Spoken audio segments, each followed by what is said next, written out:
Урматтуу кыргызстандыктар, 8 ноябрда биз Ак үйдүн алдында мөңгүлөрдү коргойбуз деген митинг өткөзгөнбүз. Бүгүнкү күндө биздин жогорку кеңеште суу кодексине өзгөртүүнү киргизүү маселеси турат. Эртең ал каралат экен. Биз 8-inde митинг өткөзгөндөн кийин 10-унда тегерек сөөл өткөзгөнбүз.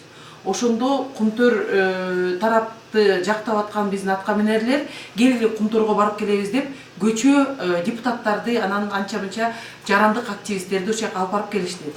Биз ойлогонбуз кайра келгенден кийин кайра тегерек стөлгө отуруп ушул көйгөйдү талкуулайбыз деп. Көрсө жогорку кеңеш баягы мынакей коомчулукту алып барып келдик деген эле маселе менен жамынып, эртең уже 3-чү чтенияга кароого окууга коюп, эртең кабыл алган атышат. Мынакей менин колумда Facebook баракчадан 800-гө жакын кол топтолгон, 72 колду 8 ноябрда кол топтоп алып туруп чогулткан кайрылуубуз бар.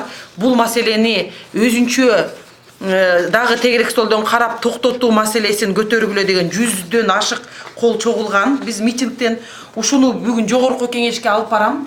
Эртең ушул маселе каралат экен. Эртең саат 10-до Ак үйдүн алдына чогулуп келип, биз бул мыйзамга кылмыштуу маселелердин баарын мыйзамдаштырып атканга каршыбыз деген нерсени көрсөтүп коюшубуз керек. Баарыңарды эртең келип биздин мөңгүлөрдү коргоп, анан башаламанга жол бербейбиз деген митингге катышып кетиңерге чакырам.